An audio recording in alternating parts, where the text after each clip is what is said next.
Isang magandang umaga pong muli sa inyo. Welcome back to Daily Walking with Jesus to Eternity. Muli po nating pakinggan ang salita ng Diyos para sa atin sa umagang ito.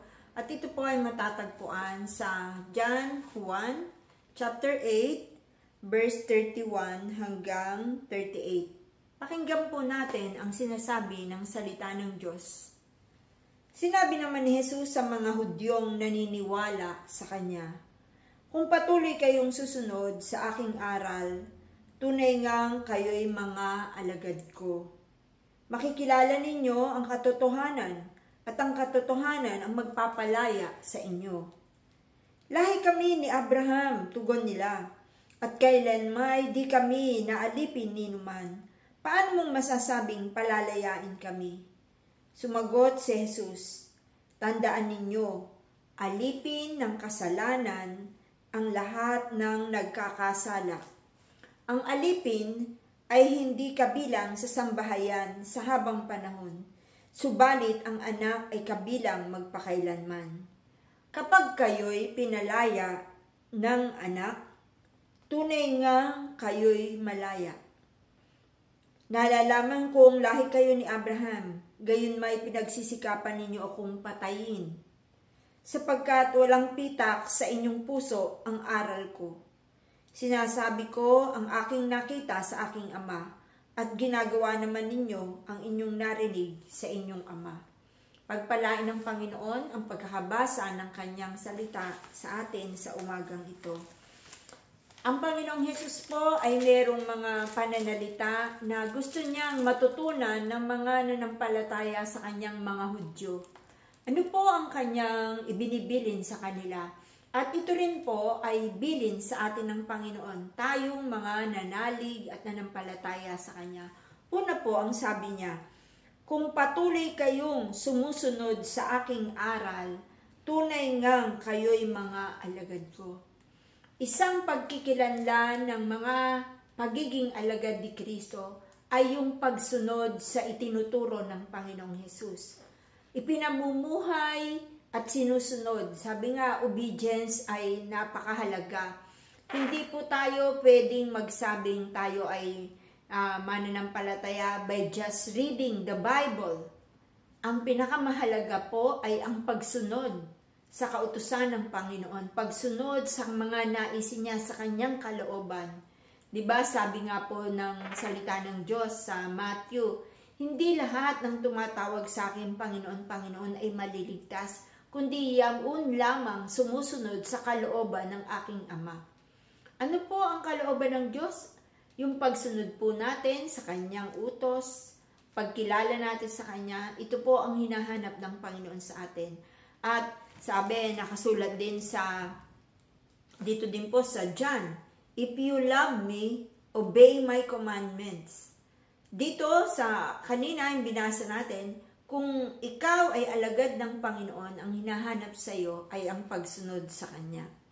Kaya po, saliksikin natin, tulungan mo kami, Panginoon, na makasunod sa iyong kalooban. Tulungan mo kami, Panginoon, na sa tuwinang narinig namin ang iyong iniuutos, ang iyong mga salita sa amin sa araw-araw, ito po ay aming masunod at maipamuhay. Pangalawa po ay sabi niya, "Makikilala ninyo ang katotohanan, at ang katotohanan ang magpapalaya sa inyo." Tapos sinabi ng mga Hudyo, "Hindi naman kami alipin sapagkat kami malaya." Ang sagot ng Panginoong Hesus, "Ang sino mang nagkakasala," ang sabi ng Panginoong Hesus, "kapag ang sino mang nagkakasala ay alipin ng kasalanan. Alipin ng kasalanan ang lahat ng nagkakasala." Sinabi naman sa Roma 3:23, tayong lahat ay makasalanan. Therefore, tayong lahat ay alipin ng kasalanan dahil tayo ay nagkakasala. At ang nais ng Panginoon, tayo ay palayain. Yun yung sinasabi niya dito sa mga Hudyong ayaw manampalataya sa Kanya. Sabi niya, "Hindi naman kami alipin, kami ay malaya."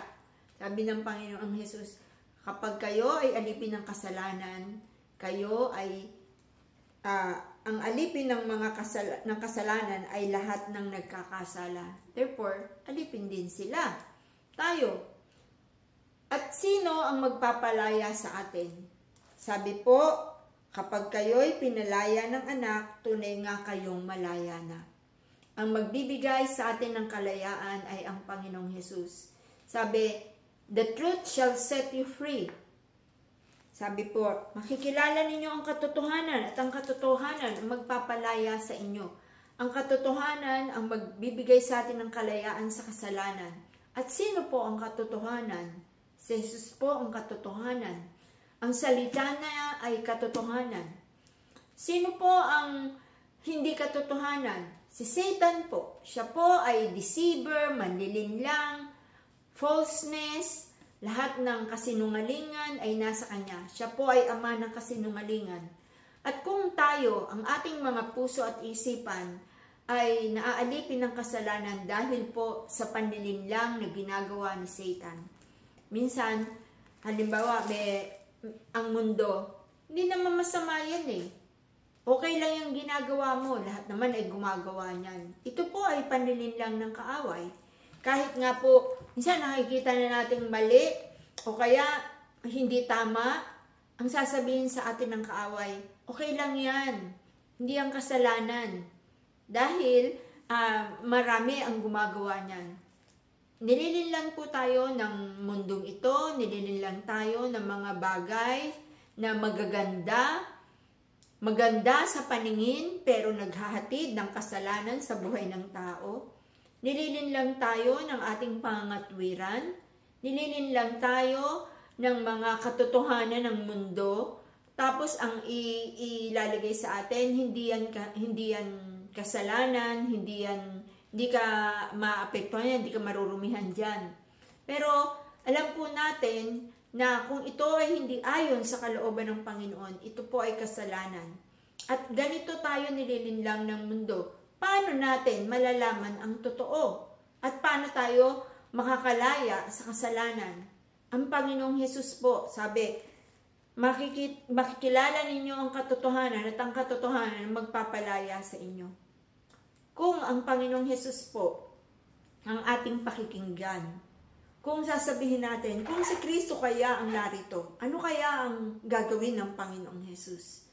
Kung ano ba ang sinasabi ng salita ng Diyos patungkol sa mga bagay na ito, doon po natin makikita kung tama o mali ang mga bagay na inihaharap sa atin ng kapaligiran, ng sangkatauhan. At kung ibase po natin sa Panginoong Hesus, ibase po natin sa salita niya, ang lahat ng nakikita natin sa ating paligid, kung kayo ay nalilito, tama ba to, mali ba to, ang pwede pong magturo sa atin yan ay ang Panginoong Hesus at ang kanyang mga salita. Dahil ito po ang nais ng Panginoon sa atin. Kahapon, pinag-usapan natin na siya ang ilaw ng sanlibutan at ang sino mang nasa ilaw ay hindi na dapat lumakad sa kadiliman. Yung ilaw po ay katotohanan. At ang katotohanan ang magbibigay ng kaliwanagan sa atin. Liliwanagan niya ang ating kaisipan na dinidimlan ng kasinungalingan ng mundong ito. Minsan maraming bagay na nagpapagulo sa ating isipan. Tama kaya to? Gagawin ko kaya to? Ito kaya ay mabuti? Minsan hindi na natin alam kung ano ba yung kulay na yung katotohanan. Kasi ang basihan natin yung sanlibutan, pero wag po nating ibase sa sanlibutan ang truth. Kasi po, dito sa mundo, baluktot na po. Minsan nga, yung itim nagiging puti. O, paano ba yun? Alin pa ba yung totoo? Sabi, nababaluktot yung katotohanan. Pero sa salita ng Diyos, hindi po mababaluktot ang katotohanan sapagkat ang salita ng Diyos ay hindi nagbabago. Kung ano ang mali, ay mali talaga. Kaya nga po hindi natin pwedeng sabihin na iba na ang panahon ngayon, kaya nga kailangan sumunod na tayo. Hindi po tayo susunod sa agos, kundi maninindigan po tayo sa katotohanan ng salita ng Diyos. Ito ang sinasabi sa atin ng Panginoon. Anumang kasilungalingan na hatid ng kaaway ay palalayain tayo nito sa pamamagitan ng Panginoong Hesus.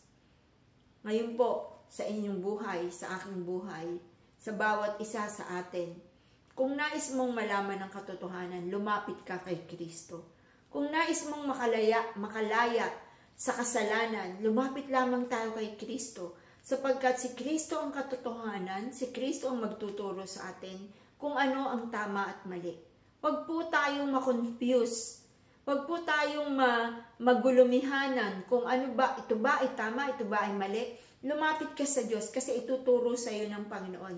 Kaya lamang po tayo minsan nahihirapan na dumistinguish ng tama at sundin ang kalooban ng Diyos ay dahilan sa ayaw natin talagang sumunod o nakikipagbuno pa tayo sa katotohanan na malinaw na yung sinasabi ni Lord pero ayaw mong tanggapin. Ganun po, manlinlang ang kaaway. Kaya nga po, lumapit tayo kay Jesus, pakinggan natin ang salita niya, suriin natin ito ayon sa katotohanan ng salita ng Diyos at ayon sa gabay ng banal na Espiritu, sapagkat ang banal na Espiritu ay magtuturo rin sa atin ng lahat ng katotohanan. Tayo po ay manalangin. Aming Diyos, maraming salamat po. Tunay nga po, marami sa amin ay alipin ng kasalanan at kami ay nalilinlang ng sanlibutang ito. Maraming gawa ang kaaway na dinidisib kami. Binabalutan ng magagandang pambalot ang mga mali, ang kasalanan upang akalain namin na ito ay tama. Ngunit isa lamang ang katotohanan, Panginoon, at ang katotohanan ay makikita sa iyong salita, sa iyong presensya, at sa pamamagitan ng banal na Espiritu. Panginoon, buksan mo ang aming mga mata upang hindi kami mabulag ng kalinlangan ng sanlibutang ito. Panginoon, punuin mo ang aming puso ng katotohanan nagmumula sa iyo. Ang iyong salita ay katotohanan at sa pamamagitan nito kami ay makakalaya sa kasinungalingan ng sanlibutan.